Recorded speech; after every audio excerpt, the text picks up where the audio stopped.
The population of the town of Bethel today is about 200. It does have a post office, it has a couple of churches, and it has a couple of small businesses. But that hasn't always been the case. At one point, Bethel was home to one of the largest shipbuilding ports in the area. Hundreds of years before that, Bethel and the area around it was home to a Nanticoke Indian tribe reservation. Well, in January 2016, I visited the Bethel Heritage Museum to hear more about the history of this quaint community.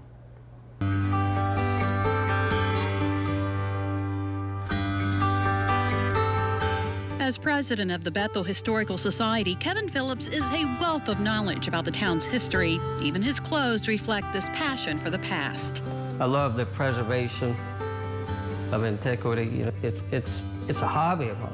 And there is plenty of antiquity in the Bethel Heritage Museum, dating back as much as 11,000 years. Arrowheads and other tools used by the Nanticoke Indian tribe are often found in yards and riverbanks to this day. I just found an arrowhead about 3-4 weeks ago in Bethel, laying right on the ground, part of where some soil had been moved and disturbed. But most of the archaeological findings were done by this man, Henry Hutchinson. He moved to the area in 1939 as chief engineer in the construction of the DuPont plant in Seaford. He helped to organize the Sussex County Archaeology Association. I think he was probably one of the founding members of that, as he was the Bethel Historical Society. Phillips says Hutchinson was remembered for spending a lot of time digging around the Bethel area, turning soil, looking for treasures that make up this collection. The collection is part of a new exhibit at the museum. The rest of the museum is dedicated to Bethel's place in history in the shipbuilding industry. There's a lot of shipbuilding that went on the banks of Broad Creek before it officially became a town.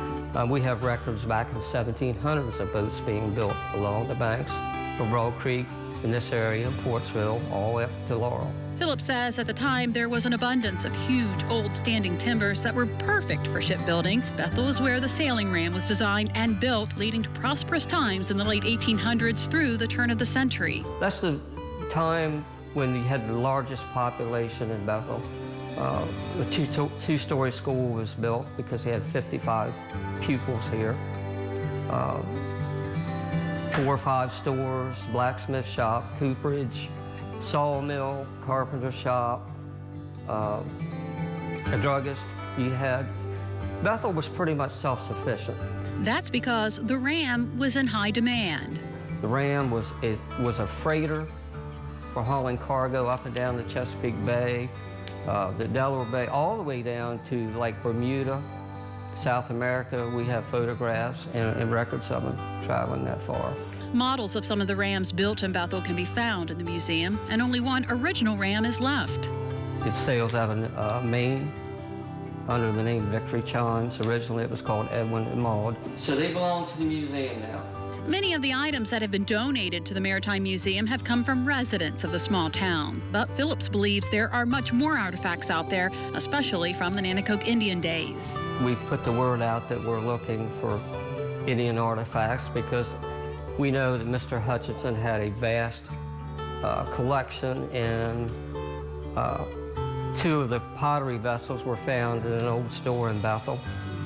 Just a few years ago, I found them, and I knew what they were right away because I'd seen them in a photograph where Mr. Hutchinson had them on display at an exhibit at one time. And with this collection, Phillips hopes younger generations can grow to appreciate Bethel's rich history and its place in the maritime world. And you know, Bethel was not always known as Bethel. It was founded by Captain Kendall Lewis in the 1840s and was called Lewis Wharf. The name was then changed to Louisville, but had to change to something else because of confusion with Lewis, Delaware. Bethel is a biblical word that means sailor's retreat. So marvelous. I drive through there almost every day, and it's wonderful. It's cute. It's cute. Yes. It's cute. It's cute.